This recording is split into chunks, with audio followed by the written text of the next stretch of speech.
시편 40편의 말씀을 다 같이 한 목소리로 봉독하시겠습니다. 내가 여호와를 기다리고 기다렸더니 귀를 기울이사 나의 부르짖음을 들으셨도다. 나를 기가 막힐 웅덩이와 수렁에서 끌어올리시고 내 발을 반석 위에 두사 내 걸음을 견고하게 하셨도다.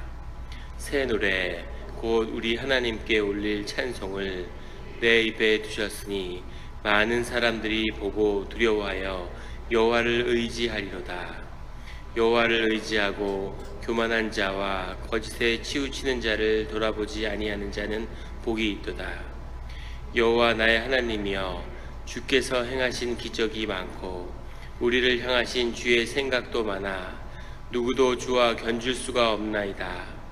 내가 널리 알려 말하고자 하나 너무 많아 그 수를 셀 수도 없나이다. 주께서 내 귀를 통하여 내게 들려주시기를 제사와 예물을 기뻐하지 아니하시며 번제와 속죄제를 요구하지 아니하신다 하신지라. 그때 내가 말하기를 내가 왔나이다. 나를 가리켜 기록한 것이 두루마리 책에 있나이다.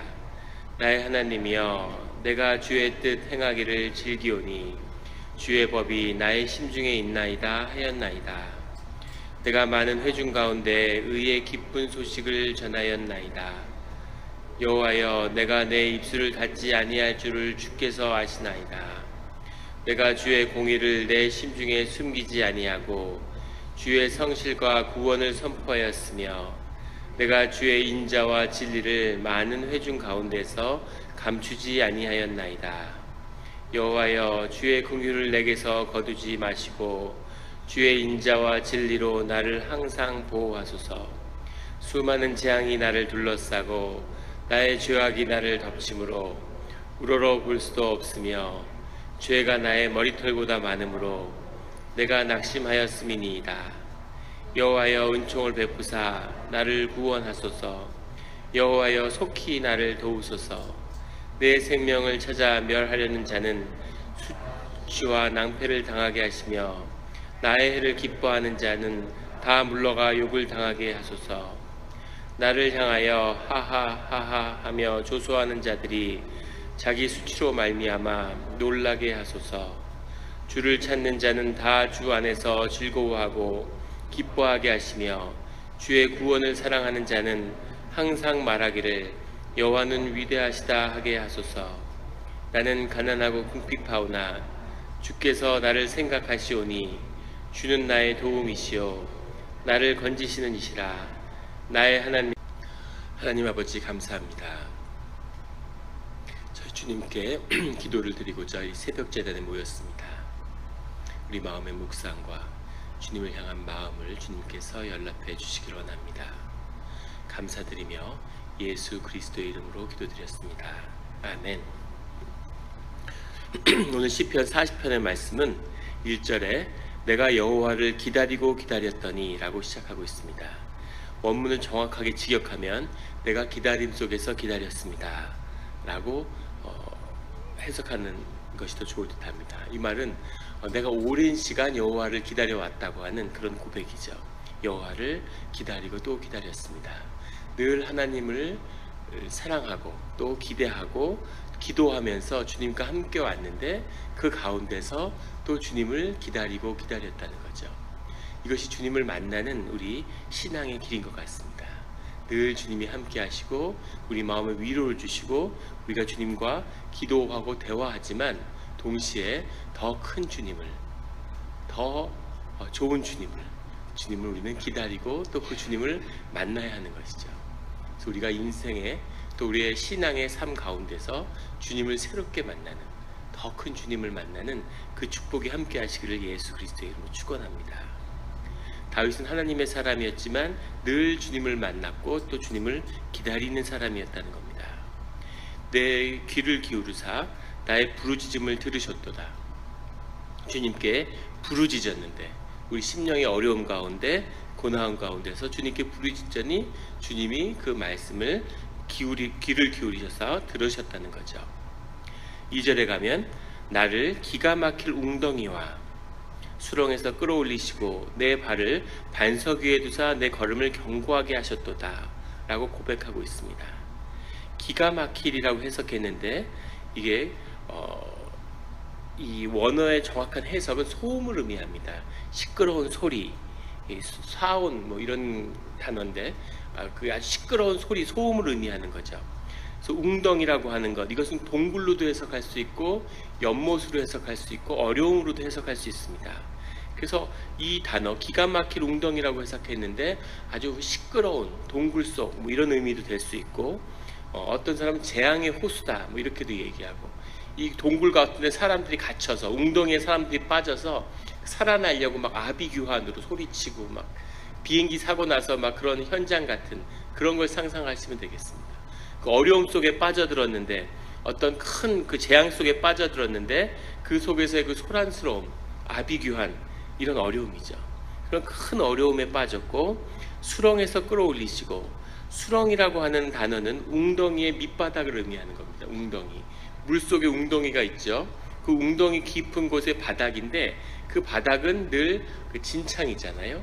뻘처럼 돼 있고 푹푹 빠지는 이 수렁은 뒤에 나오는 반석과 대비되는 거죠. 삶의 어려움과 고난을 이 수렁에 발이 이렇게 빠져들고 앞으로 나아가지 못하고 갇혀있는 수렁의 의미인데 그 수렁에서 끌어올리셨다는 겁니다. 주님이. 그리고 내 발을 반석 위에 두사, 그건 주님 안에 두고 안전한 길이고 그리고 질척거리지 않고 깨끗하고 단단한 그런 길이죠. 반석 위에 두사 내 걸음을 견고하게 하셨도다. 내가 내 발이 빠지지 않고 그 반석 위를 걸어가게 하셨다. 주님이 우리에게 축복하는 그 길 가운데 형통의 길이 있는 것입니다. 주님의 길은 반석의 길이죠. 반석의 길을 간다는 것은 화려하고 멋지고 남들이 보기에 뭐 대단한 그런 길을 가는 것처럼 보이지 않을 수 있지만 이 길은 견고하고 이 길은 쉽고 이 길은 안전하고 이 길은 축복의 길인 거죠. 그 길로 주님이 우리를 인도하신다는 겁니다. 3절에 새 노래 곧 우리 하나님께 올릴 찬송을 내 입에 두셨으니, 새 노래라고 하는 것은 하나님이 우리에게 새 일을 행하셨다고 하는 것에 대한 고백이죠. 주님이 새로운 축복을 부어주시고 우리 삶 가운데 새로운 일을 행하셨다. 그래서 새 노래 곧 우리 하나님께 올릴 찬송을 내 입에 두셨다. 이렇게 고백하고 있습니다. 많은 사람이 보고 두려워하여 여호와를 의지하리로다. 하나님의 사람이 어려움에 처하게 되는데 그 어려움 가운데서 주님이 어떻게 그 어려움을 돌보시는지 또 어떻게 극복하는지 이것을 보고 사람들이 하나님을 두려워하고 하나님의 사람들을 두려워하고 그리고 여호와를 의지하게 된다는 거죠. 오랜 시간 고난 가운데 있었는데 주님이 한순간에 그것을 해결해 주시는, 주님의 사람은 이런 식으로 어려움을 벗어나는구나. 주님의 사람 어려움이라는 것이 그 사람에게 결국 축복이 되는구나. 그 사람을 성장시키는구나. 그 어떤 해도 주님의 사람을 해칠 수 없구나 하는 것을 보고서 하나님이 계시는구나 하고 여호와께 의지하게 된다는 거죠.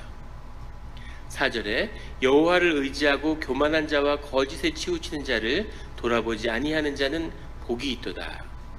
여기서 교만한 자라고 해석했는데 교만한 자의 이 원어는 레하빔이라는 건데 이것은 라합이라 복수입니다. 교만한 자들 이렇게 사실 해석해야 되죠. 단수는 라합이라는 건데 이 라합이라고 하는 뜻이 사실 애굽말인데 그 당시에 그 바다괴물, 우상을 의미하는 단어였습니다. 그래서 교만한 자가 아니라 우상을 숭배하는 자 이렇게 해석을 할 수도 있습니다. 실제 그리그로 구약을 해석한 70인역이라는 본이 있는데 거기는 우상을 숭배하는 자들이라고 해석이 되어 있습니다.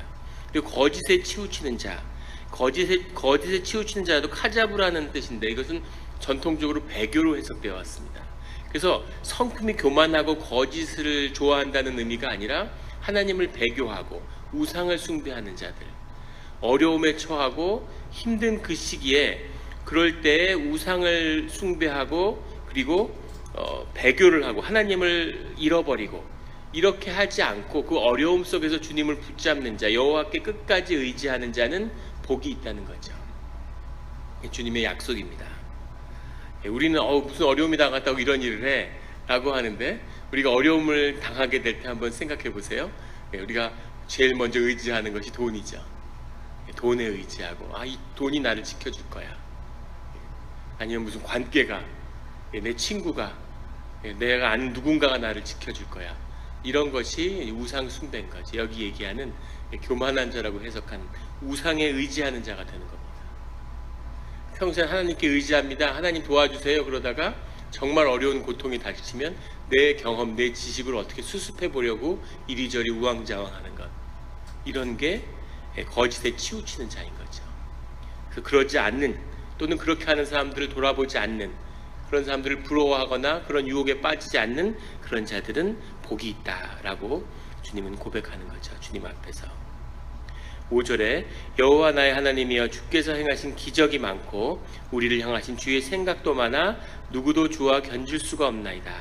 내가 널리 알려 말하고자 하나 너무 많아 그 수를 셀 수도 없나이다. 컨틴전시라고 하는 것에 대해서 한번 저희 나눈 적이 있습니다. 기억하시나요?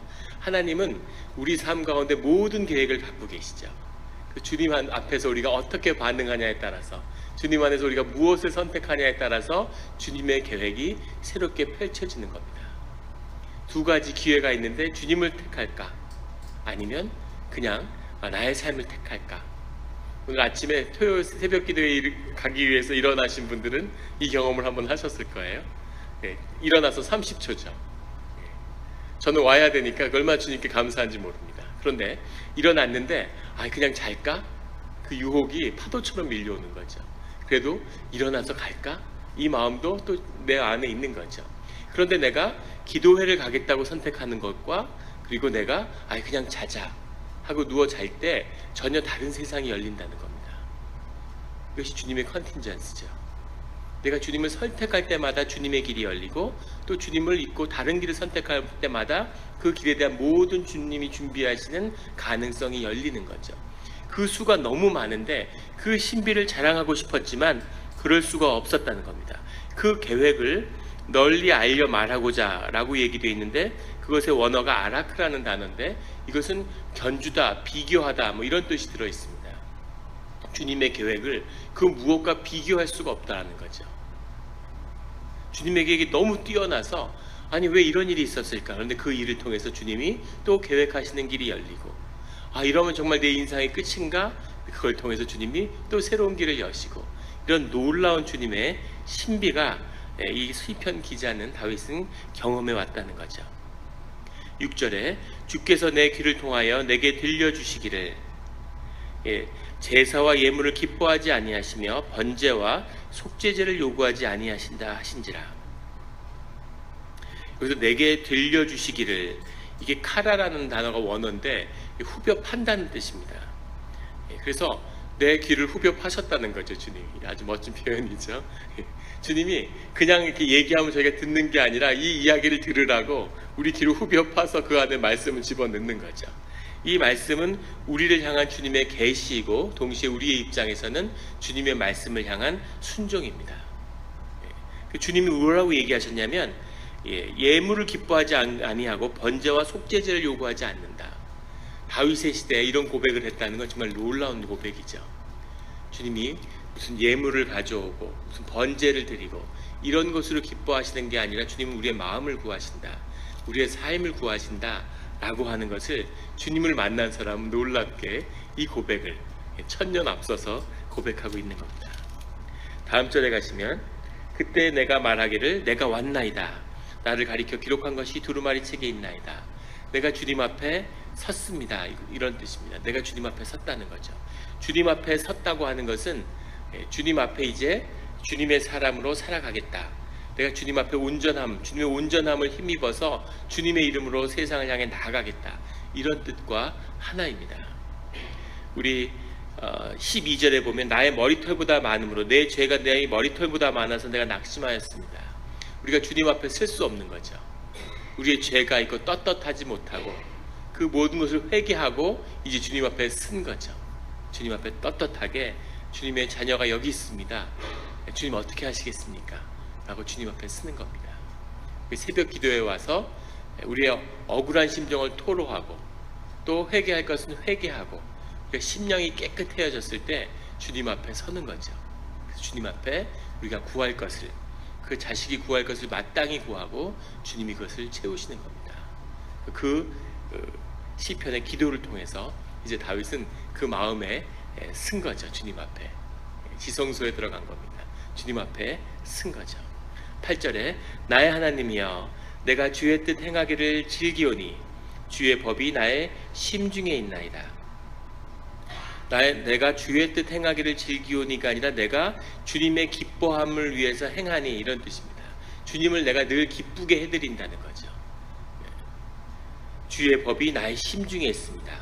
정확한 그 표현은 창자 사이에 있습니다, 이런 표현인데, 이 당시에 유대인들은 이 표현을 가장 그 심중에 깊은 곳, 우리 창자 안에 거기 가장 깊다고 본 거죠. 그래서 마음속 깊은 곳에, 그런 곳에 주님의 기쁨을 위하여 이렇게 그 사역하는, 또 주님의 말씀이, 주님의 법이 그곳에 있다. 내가 주님께 깊이 연락되었다. 나의 지성소 안에는 주님이 계십니다. 나는 주님을 모시고 있습니다. 라고 하는 고백이죠. 그래서 이런 깊은 심중에 주님을 모신 자가 되기를 예수 그리스도의 이름으로 축원합니다.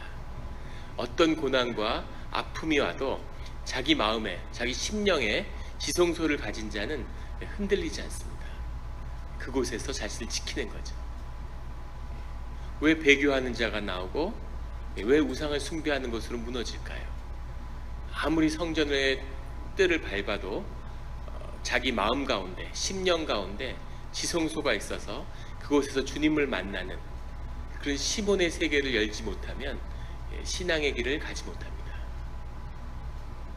그 지성소를 가지면 어떤 고난도 우리 삶의 유익으로 변하는 거죠. 우리가 신앙을 연금술에 비유하는데 어떤 돌들도 황금으로 바꾸는 그 삶의 비밀, 그 신비가 이 지성소에 있는 것이죠. 주님이 이것을 열라고, 여기서 나를 만나는 것, 이것이 내가 너의 삶을 향해 구하는 거다 라고 우리에게 반복해서 말씀하고 계십니다. 내가 많은 회중 가운데서 의의 기쁜 소식을 전하였나이다.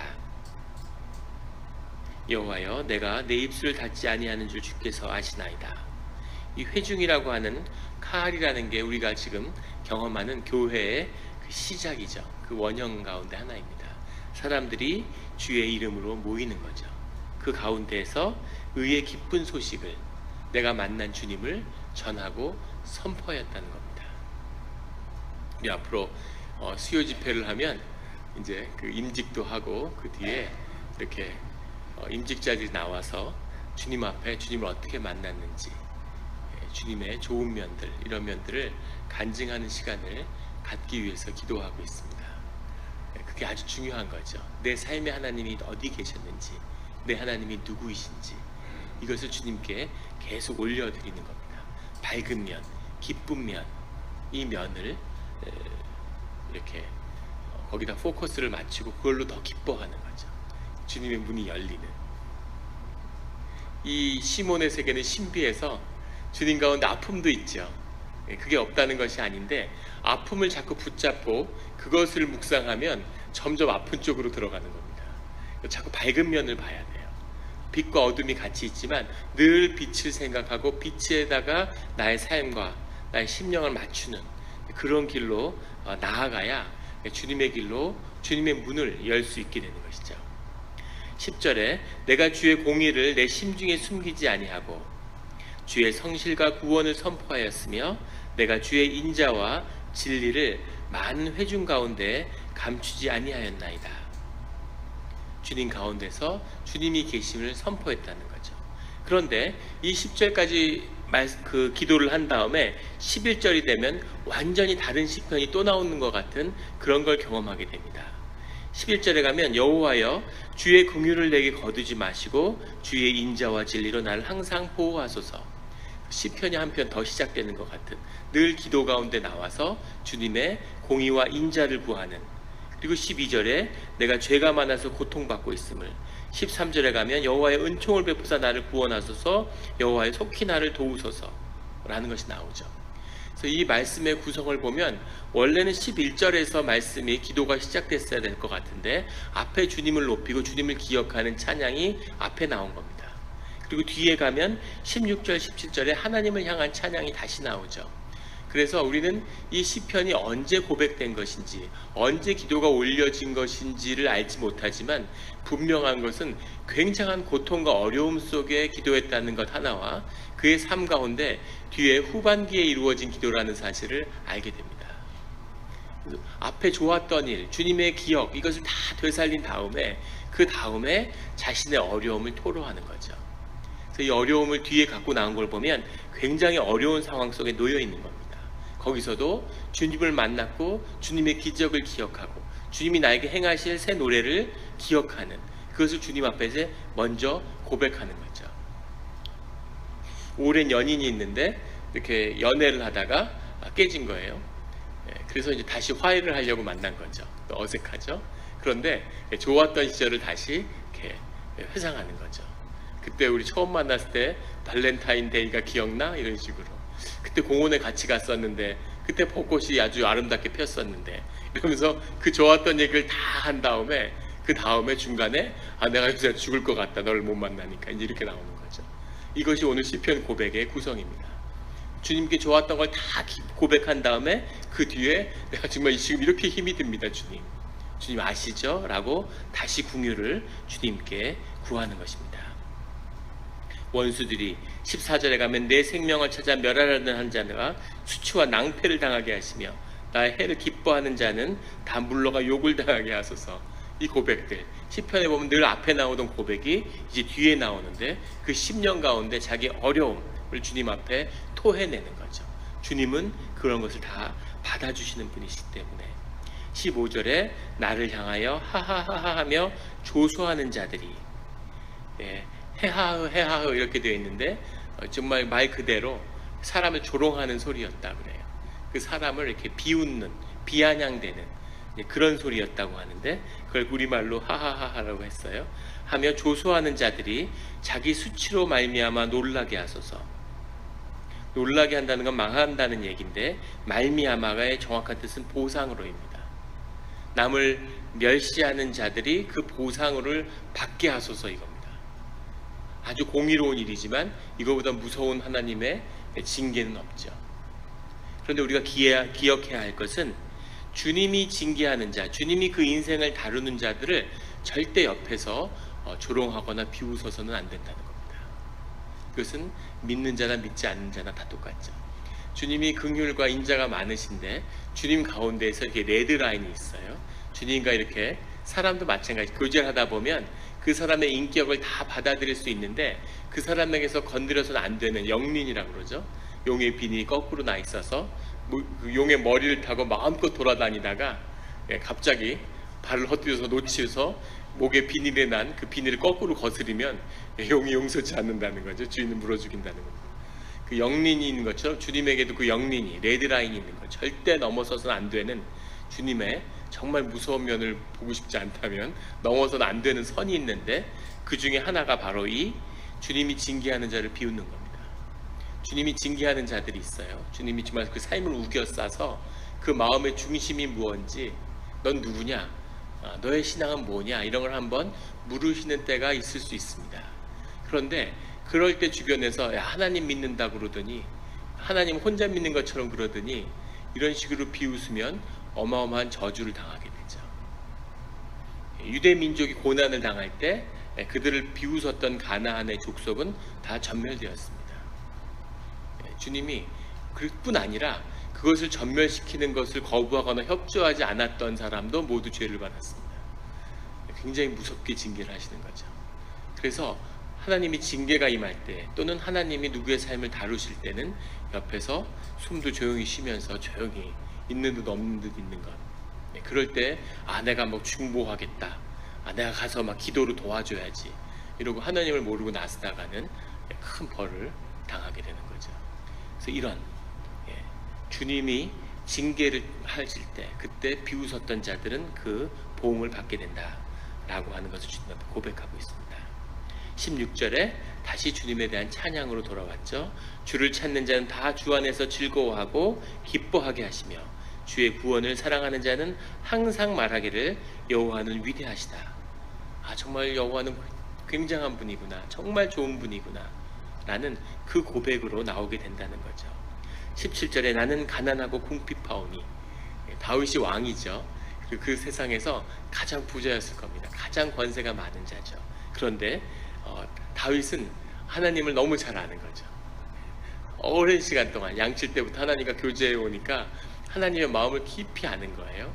우리가 시편을 나누면서 알 수 있겠지만 아셨지만은 가난하고 궁핍하오니가 주님에게 나오는 가장 좋은 주님을 돌아보게 하는, 여기서 가난하다고 하는 말은 물질적으로 가난하다는 뜻이 아니라 이제 자기가 억울한 일을 당했다, 핍박을 받는다, 이런 얘기죠. 주님은 늘 이 핍박받는 자들, 억울한 일을 당한 자들을 돌아보십니다. 그 다음에 뒤에 나오는 궁핍하오니가 물질적으로 가난한 걸 의미하는 거죠. 삶이 쫓기고 살기가 힘든 겁니다. 근데 왕인 다윗이 주님 앞에 나와서 주님, 제가 너무너무 지금 억울하고 그리고 제가 너무 힘듭니다, 재정적으로, 이제 이런 고백으로 주님 앞에 나오는 거죠. 주님이 어떨 때 자신을 돌아보는지 아는 거죠. 우리가 낮은 마음 가운데 늘 가난하고 궁핍하다고 하는 주님 앞에서 그 고백으로 주님 앞에 나오는 이 마음이 주님을 만나게 이끄는 그 열쇠인 거죠. 주께서는 나를 생각하시오니 주는 나의 도움이시오 나를 건지시는 이시라. 나의 하나님이여 지체하지 마소서. 하나님을 높이고 그 가장 마지막에 주님이 나를 구하십니다. 그런데 빨리 구해 주십시오 라고 하는 고백으로 굉장히 힘들 때 어려운 심령 속에서 고백하는 겁니다. 사람들은 알지 못하지만 그 안에는 깊은 어려움이 있었겠죠. 그 어려움을 주님 앞에 가지고 나와서 주님 앞에 그 기도를 올려드렸는데 놀랍게도 그 기도가 이루어졌구나 하는 걸 기도 속에서 본 겁니다. 이 기도의 신비죠. 주님은 우리의 삶의 차원을 넘어서는 분이죠. 주님을 만나면 우리의 삶의 차원을 넘어가는 겁니다. 이것은 생각이 넘어갈 뿐만 아니라 우리가 세상을 보는 것이 바뀌는 거죠. 기도에 딱 앉아서 끝날 때까지 달라진 건 없어요. 뭐가 달라졌겠습니까? 심지어 삶의 자리로 돌아가도 똑같죠. 그런데 완전히 다른 세계로 변화되어 있는 겁니다. 지금은 이 고난 때문에 시작할 때는 나는 이제 끝난 것 같아, 난 못 견디겠어. 그런데 기도를 통해 보니까 주님의 눈으로 나의 문제를 보니까, 문제만 바라봤는데 이제 주님을 바라보니까 이건 아무것도 아니었구나, 이 문제는 그냥 해결되겠구나, 이런 걸 보는 거죠. 그걸 먼저 만나고 문제가 해결되는 겁니다. 우리 삶의 모든 문제는 우연히 오는 것은 없죠. 주님을 항상 그 문제를 통해서 만나는 것, 이것이 마치 우리 삶이라고 하는 학교에서 숙제를 하듯이 주님 우리에게 계속 숙제를 내주시는 거죠. 지금 몸과 나이는 고등학생이 됐는데 아주 초등학교 2학년의 숙제를 하고 있는 겁니다. 일생에서 한 번도 숙제를 해결해 본 적이 없어서 1학년, 2학년의 숙제가 계속 반복되고 있는 거죠. 문제가 오면 도망가고 회피하고, 어떻게 되다 보면 하나님의 은혜로 그 숙제가 해결되고, 시간이 지나면 거짓말같이 똑같은 숙제가 찾아오는 겁니다. 아버지와의 문제를 풀어야 하는 숙제가 우리 삶에 주어진 거예요. 그 숙제를 일생에 한 번은 풀어야 되는 겁니다. 그러지 않으면 인생이 단 한 발자국도 앞에 나가지 못하는 거죠. 이제 아버지는 뭐 나하고 이 삶과 상관이 없어, 나이도 드시고 난 독립했는데, 그리고 직장에 가면, 학교에 가면 아버지가 선생님으로 기다리고 있는 거죠. 이제 학교 졸업했으니까 내 인생에 문제가 없겠지. 직장에 기다리고 있고, 정말 사는 게 고달프다. 그리고 교회에 가니까 목사가 아버지로 기다리고 있는 겁니다. 삶이 그런 거죠. 어떻게 이런 말을 이렇게 생생하게 할 수가 있을까요? 이게 인생인 거죠.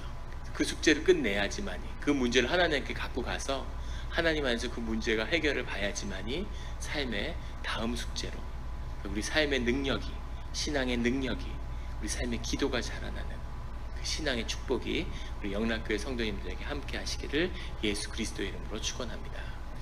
기도하시겠습니다. 하나님 아버지 감사합니다. 우리가 주님이 계셔서 감사하고, 또 주님이 기도의 문을 열어주시니 감사하고, 우리 삶의 모든 문제가 주님이 주신 숙제임을 발견할 수 있게 해주시니 감사합니다. 우리가 이 모든 것을 해결하고 우리의 신앙과 삶이 자라서 주님이 주신 더 큰 기쁨, 더 큰 하나님을 우리 삶에서 경험하는 그런 축복을 끊어지지 않게 하여 주시옵소서. 주님 앞에 불러주시니 감사합니다. 우리가 오늘은 삶의 고난을 가지고 주님 앞에 나왔지만 우리가 삶의 감사함으로, 삶의 축복받음으로 하나님이 새 노래를 주신 그 기쁨으로 주님 앞에 다시 나오게 되기를 원합니다. 감사드리며 예수 그리스도의 이름으로 기도드렸습니다.